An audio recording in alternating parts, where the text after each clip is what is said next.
can stay on only if you want it to stay on. But then the reason why we take it off is to connect the ancestors back to the soil.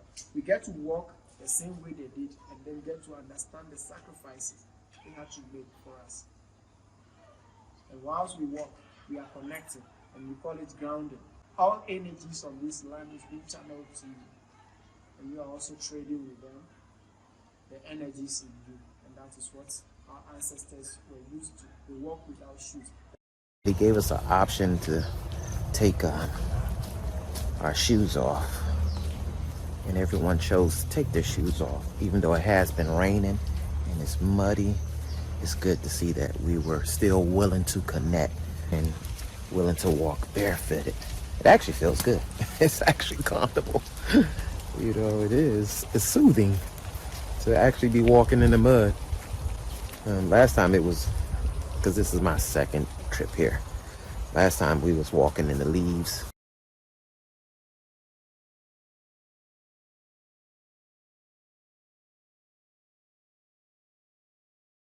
But this is actually soothing, walking in the mud. We are now here at the ancestral riverside. The last spots they brought them to for their last bath. It's down there.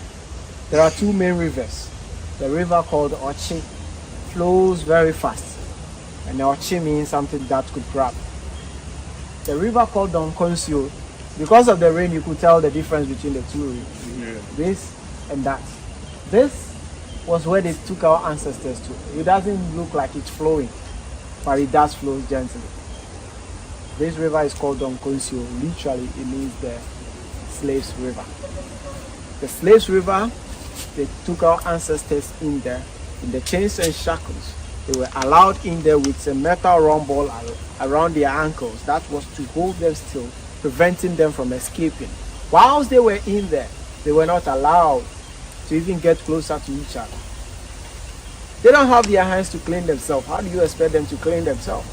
Without getting closer to each other, how do we get clean? So then the ancestors were cleaning each other. They would get close to clean each other, but they were thinking that they were getting closer to console each other or probably take off their chains to free themselves. So they got them separated. After separating them, they used the ichi bamboo leaves. They cut the long bamboos. The leaves were used as a form of brush to clean them, giving them bruises all over their bodies. After they were bruised, they pulled them up here, got them lined up, allowed them to get dried. After they got dried, they came back to apply shea butter or palm kernel oil on them for them to look presentable and attractive for the buyers to come here to pick. Those buyers who came here were looking for healthy looking captives. So they will go into the chains and shackles, pull whoever they want to pull out. Whilst doing that, their long handled tool, the branding tool, is in the fire, turning hot red.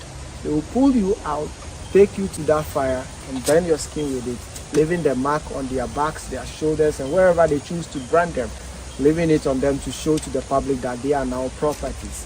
They will then walk them to the dungeons. We are talking about 50 miles from here. 6 to 7 days to walk from here to the dungeons. The rest were left in the chains and they were considered useless commodities. Every single one of them were shot dead. They killed them and dumped them all around. They left them. It was nature that covered it up. So preferably, I call the place the bamboo slave dumping site. Others call it the bamboo cemetery. The word cemetery is something that I don't like because they were not properly buried. Today, I shall not take you down this way. This is where the ancestors had their last ever bath. For that reason, we are not going there because we are not here for our last bath. Our ancestors need to be taking their first bath of return through us. So we will do that on their behalf. You go down there. All you need to do is to get your feet in the water. Wash your hands, wash your feet. Get the water touching some part of your body as a sign of cleansing. We are washing down this. We no longer have to carry the burden of a last bath on our shoulders. So that's why we created this bath in 2019. Sankofa healing bath. Meaning back to your roots, healing bath. We'll go there for you to do just that before we move to the other side. So please.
Shit.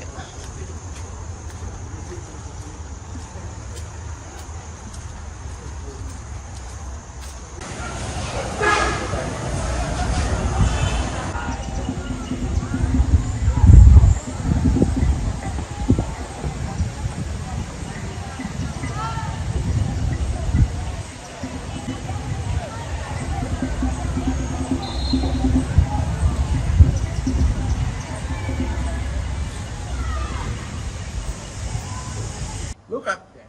We have the ancestral graveyard. Graves in there. We have Crystal, Samuel Carson, and then the ones from Barbados. Crystal, together with Samuel Carson, arrived here in 1998. Madame Crystal was a captive from this Ghana land all the way to Jamaica. They got there and she wouldn't eat anything. Embarking on a hunger strike, she was caught in the act. They needed to force her to eat and they were using the chisel and hammer method.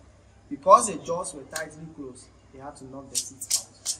They placed a funnel, they dished the food into the funnel and pushed it down the throat. That way she survived for them not to lose their money, as she was a strong woman. Each time she's forced to eat, she put the fingers in the throat and she throws everything up. She continued and died in the process. Her dying wish was to be brought back to the motherland.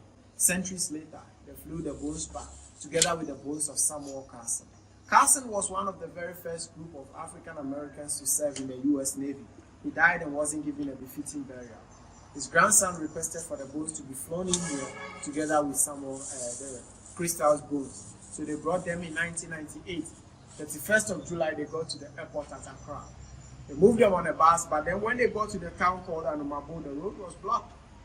The leaders were told by the youth that, look, none of these ancestors left on the bus. They never had the privileges of flying in an airplane. For you to bring them back, move them across the oceans. And since they never did that, they gave them their boat. They picked the bones on it. Across the ocean to the Cape Coast Castle, we have this dock or door of no return. It simply means when you go out there, in chains and shackles, there is no hope of you returning back home. But before the ancestors walked through that door, they paused for a moment, looked back and promised to be back home one day. That one day has never seen them whilst they were alive. See, this is the door of no return. This is it. This is, once we pass through here, we're on the slave ships, we're off to the different places that they drop us off. Bad experience. So they came through here and out. So when they got the bones to the back of the door, they had to force it open and get the bones into the dungeon. And that way, we created a door of return, meaning the gate is now being kept open. Let's all come back home.